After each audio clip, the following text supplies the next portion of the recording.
Hey guys, welcome to Many Tribes One Kingdom. As you just heard from the bell, it is Kettle season for the Salvation Army. I am Dustin with my co-host John, and yes, it is Kettle. Yes, it is. So we are going to talk to you about a little bit of the history of the Kettle season and the importance it is with the Salvation Army and why we do what we do. So, is there anything you want to present to us first before I get into the history of it? Not really. I'd like to just go ahead and dive right in. You're the expert when it comes to the Salvation Army history. Most of it, at least. So, to start us off, the Kettle program started in San Francisco by a Salvation Army officer by the name of Captain Joseph McPhee, not McAfee, McPhee. He saw a big issue with a lot of poverty-stricken families not being able to pay for Christmas dinners in the San Francisco area. It was about like 1,000 families. So he was thinking he had a plan to give them a good dinner, but the issue was he didn't know where his money was coming from. So he was thinking, and then he remembered when he was at a English harbor. I think it was in New Wales, but I know it was in England, where he saw it. He remembered a little pot that people would put money into, some change here and there to pay for some of the poor people and to help pay towards the poor people in that area. So he's like, okay, let me try that. So he initiated it, and he had a old kettle pot that people would throw money into, and the sign says, keep the pot boiling. And at the end of it, he managed to make enough money to feed the families in that area. And this became a recurring thing for him. And I think after about 5 years, it was adopted over in Boston, Massachusetts, and then eventually to the whole U.S. Then it went around the world to multiple nations. I don't think all of them have adopted it yet, but I know most of them have. I know the modern Salvation Army is still moving with the Kettle program. 82 cents to the dollar gets forwarded to the families who are in need in your local communities. So remember that we are doing as much as we can. I don't know what the other 18 cents is going towards. It may just go towards buying fuel for the vehicles to get them out to their locations so they can ring and collect money. As far as I remember, that is somewhat accurate. I'm not an officer, so I won't know that part of the business. Not business, part of the operation. I don't want to call it a business because that's not what we are. Good call. Program. So yeah, that's it. So John, who is a very famous bell ringer from Martinsburg, West Virginia, and I think I just embarrassed him a little bit, but yeah. I am not. You are from Martinsburg. Yeah, but I'm not famous. Yes, you are. You are an interstate. Whenever everyone thinks about the Maryland-West Virginia division, they always think about you. I guess it's because of how pretty I am. Keep believing that. So on your end of the Kettle program, when you're out there ringing, how is it? What are the conditions like out there when you're ringing? Cold. Very, very cold.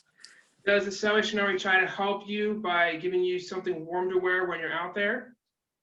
Well, I mean, they encourage us. I've had officers provide me with gloves and everything like that, and warm stuff to drink, like hot coffee and hot chocolate and stuff like that. Or are you talking about the apron?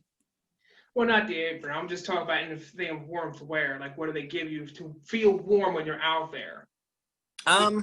What you have said is correct. Most officers will help by providing you clothes, some jacket, a pair of gloves to help keep you warm during this winter season. Because we know it's cold out there.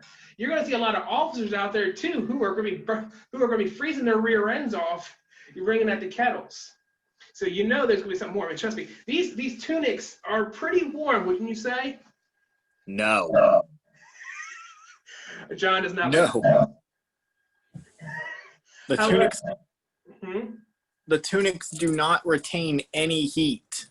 I am sweating right now wearing this thing. Okay, they retain heat when it's hot, but not when it's cold. Well, I was in a parade one time. We were part of the Veterans Day parade, and I was in uniform, and it felt like I didn't have anything on over my shirt. Well, the Salvation Army does provide its officers with winter gear, such as a wool winter coats or other types of coats to keep them warm. So obviously, Ooh. you're going to pass that along and give their kettle workers the same thing. Not obviously embroidered Salvation Army gear, but something that will keep them warm when they're out there. Yeah, I mean, I've got a very nice winter coat and everything. Like, I've never, even you can bundle up as much as you can. Eventually, you're going to feel the cold. I mean, you are out there for a good long time. It's worth it. It's worth it, but you will feel it. Yeah. If you guys notice me looking over to the left a little bit, that's because I have a habit of looking at my computer, so I'm staring at John. I like to look at people when I'm talking to them. It's a habit of mine. So if you ever see me looking off to the left, I'm just looking at my computer. All right. So often what you are going to see, you're going to see somebody wearing a big red apron. You're going to see this big old sign that says the Salvation Army Kettle program or something along the lines with a seasonal greeting. And you're going to see something, the big red bucket that is inviting you to put money into to help pay for Army programs and to pay towards local families so they can have a nice dinner for the Christmas season. Now this year, I think we were ahead of the curve before the pandemic hit. We had these devices called NFC chips and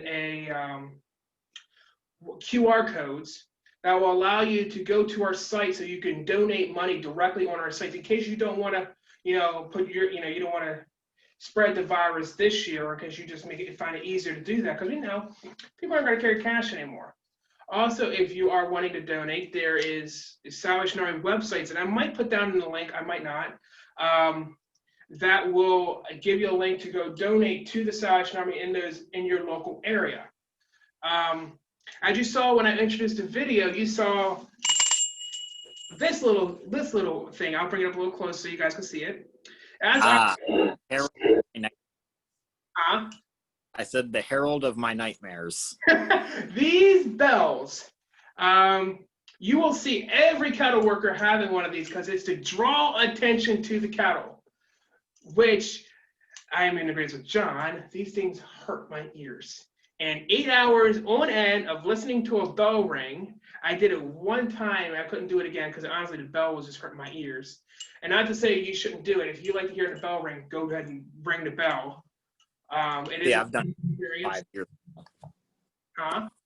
I said I've done it for about 5 or 6 years now. Plus, I did it as a kid too. Yeah. So ringing the bell.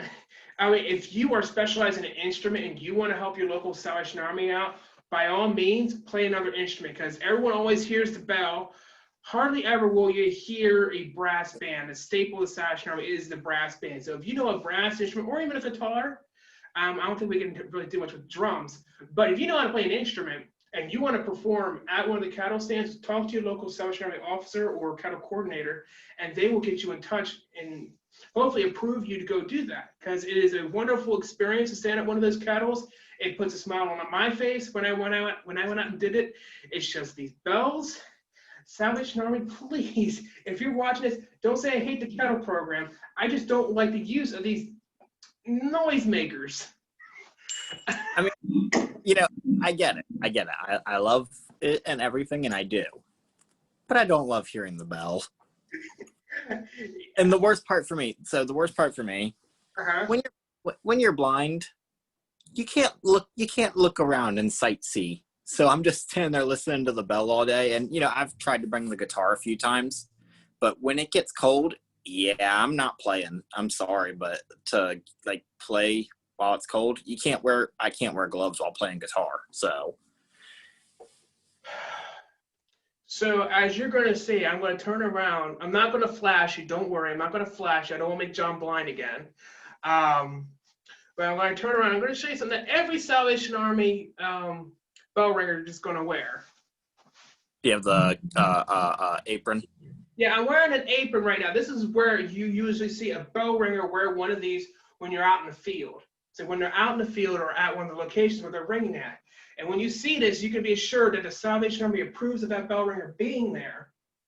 As long as they got the sign, the kettle, and the apron, that's your key signs to show that that is the Salvation Army out there, and they are ringing. But if you ever have an issue or you see somebody ringing at a location that looks a little sketchy, don't be afraid to call your local Salvation Army, because we have run into problems with that, but we are very quick to react in those situations. So please, please, if you see anything skeptical about a cattle, someone ringing out a cattle, please contact that Salvation Army in that region, and they will send somebody out and investigate immediately. Now, see, I've never heard of that happening. Of course, I live in Martinsburg, so. It has happened where kettles were stolen. Unfortunately, we live in a broken world. Yeah, I have heard of those. You're right. The kettles have been stolen, and people will go out often parading as people who work for the Salvation Army, and they're taking people who have a good will and good heart, and they're taking their money from them, not realizing that they're not working for the Salvation Army.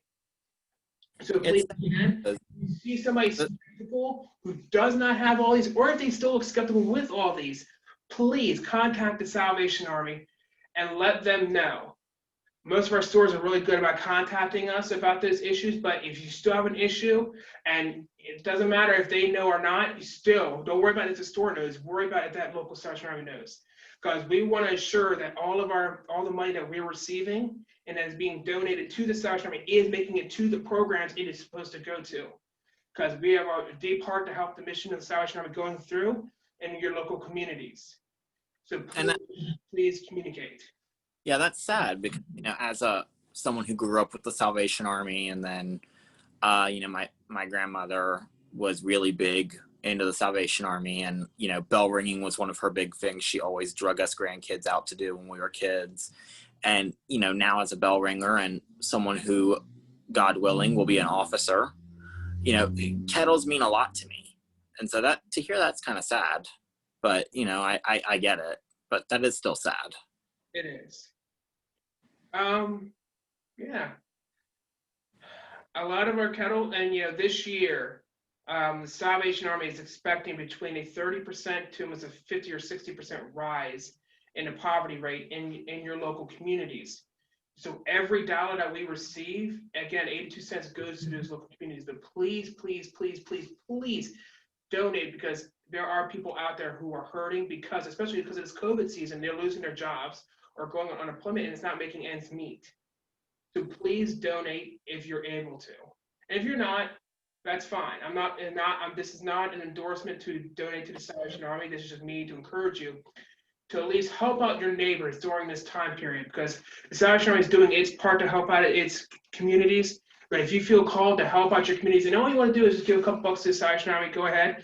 Or if you want to go out and help them directly, like help them, order groceries, or help them bring their groceries in, or watch their kids for a few hours, since they're home all the time, they may need their kids to be watched for a few hours just so they can get a break.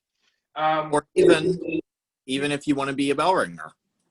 Or if you want to volunteer to be a bell ringer just to get out of your house. I know. I got stuck in the house for almost a week, and I went stir crazy after 1 week. So I can imagine those people who have been stuck in there for months and months and months and months on end. Hi. Oh, and John's one of them. I'm pretty sure this is going to be the year where John's not going to hate the bell so much. Can I do both? No, you got one or the other. Mm-hmm. Remember, Captain Josh is watching this video. I know. Hi. Why did I say it like that?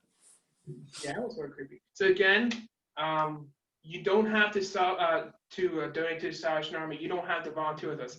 But what we are encouraging you to do is find a way to help out your community, help out your people in your community, because there is a need out there. It doesn't matter what year it is. The Salvation Army has a phrase known as "need knows no season," and it reigns true every year.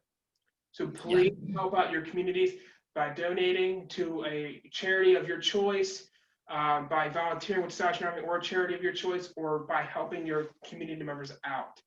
I cannot stress that enough, because this is a season where it's a make it or break it season, a faith breaking season. So please help each other out. And especially with how this year's gone, those who subscribe down the road are going to come back and watch this video and be like, wow, this is dated. But, with it being 2020, it's been a rough year for all of us. And so it would be nice, as Christians, we believe in a God of miracles. And so, there's still time for this entire year to turn around. And so, Yeah, I look forward to the Kettle season. I really do. As much as I complain about the bells, and trust me, everybody who knows me knows I will. Um, as much as I do, I really do look forward to the Kettle season. I love it because what it represents for the Salvation Army, for our communities, and everything. It's just great. Plus, I love getting out of the house. Yeah, that's the big part about why I love the Salvation Army. It gets me out of the house, out of the craziness of being stuck in a house for hours and hours and hours on end. I don't even care if I got to come over here. I wouldn't even care if I had to come over to a Salvation Army and just organize a library or doing data entry because I want to get out of my house and get a change of scenery. Wouldn't you agree, John? I would.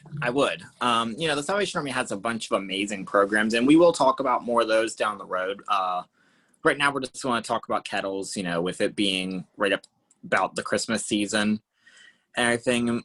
We just kind of wanted to bring some awareness this year. It's been a rough year and everything, but we want to bring awareness. We want you guys to know we're still here, and we know you're still here too. And so I don't know where I'm going with this. Just to give you a quick reminder, quick info. This Saturday, I will be presenting another one of the Salvation Army's big and famous programs. So please stay tuned. I'm not going to reveal it yet because I want to make sure it's get a good surprise factor. So please tune in Saturday. I haven't figured out what time I'm going to record that, but Ooh, ominous. I'll be out ringing. And John's going to be out ringing. So if you see John, give him a little bit of high five or a hot chocolate or ring a bell in his ear or something. Okay, no. John's getting over an ear infection. Absolutely no ringing bells in John's ears. I'm just kidding. Please don't do that. But if you want to go and say hi, John, or hi to John, or just have a quick conversation, you can't step away for too long, but you can have about a 5-minute conversation and just. Oh, I don't know. I never walk away from my kettle, but I've had people come up and just have nice conversations. I always like bring them off to the side a little bit, but I stay where I am, but I bring them more toward beside me so that they're not, in the way and everything like that. But that way we can still talk. Yeah, I mean, go ahead and have a conversation with him. If you see him and he has a little bit of a downtime, he can talk to you. Obviously, as he said, he can't step away from the kettle, and all of our volunteers and staff members who are hired to work at the kettles, they do not. They have a responsibility to stick with that kettle at all times. If they have to ever go to the bathroom, they just go and take it to the customer service representatives, and who are very not happy, but are very welcoming, and also we're very thankful that they're accepted because they don't have to do that. And we do want to say thank you to, if you're a customer service representative, thank you for taking in our kettles when our employees and volunteers ever have to use the restroom or on their breaks. And I would say, even if you don't see, obviously not everybody who watches this video is going to see me, but if you see a bell ringer, guys, go up and say hi. Elbow bump. Give him a little bit of elbow bump. Yeah. What? I said, give him a little bit of an elbow bump this season. Trust me, from personal experience, it gets a little lonely ringing. 8 hours on end, you're ringing that bell, and you have no one to conversate with. It's just getting really boring. I had a blessing the one time I went out there to do it. I had somebody who was working in the kettle who was across from me, and we sat down. We always talked on our breaks. When we had the kettles at the customer service desk. Yeah, I usually, I'll bring people with me. Christopher comes out and rings with me and everything. The weekends, I bring the Sunday school kids out, get them a little bit of community experience. It's a good program, guys. It's really an amazing program. And before anything else, I do want to say thank you to those of you who help in any way, whether that's ringing, counting, giving, or just, saying hi. So without further ado, John's going to bring us our channel scripture verse before we close out. Yep. So that would be from Luke 13:29, and it says, "They shall come from the east and from the west and from the north and from the south, and shall sit down in the kingdom of God." All right, so again, we have a video coming up on Saturday about another Salvation Army program. And Tuesday, me and John are going to be bringing another video to you. It'll be a little bit late in the day.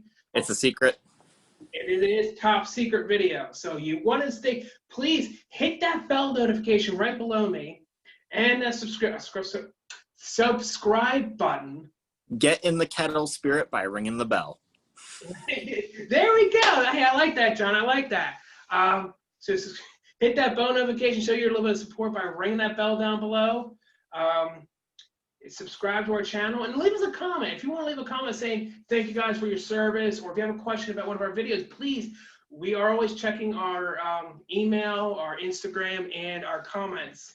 So the links to our Instagram and email will be down below, as you've seen in the other videos. So please, if you want to hit us up that way, if you want to have like a private conversation with one of us, that is the way to do it. This way we have a record of our conversations with you.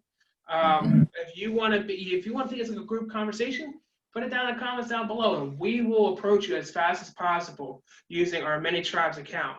All right. So I want to say thank you for sticking with us. I know it's a very long video. Wow, video. I can't believe it said video. And we know it's all drawn out, but thank you for staying with us. You guys have a blessed rest of your day. Just with a ring. Oh.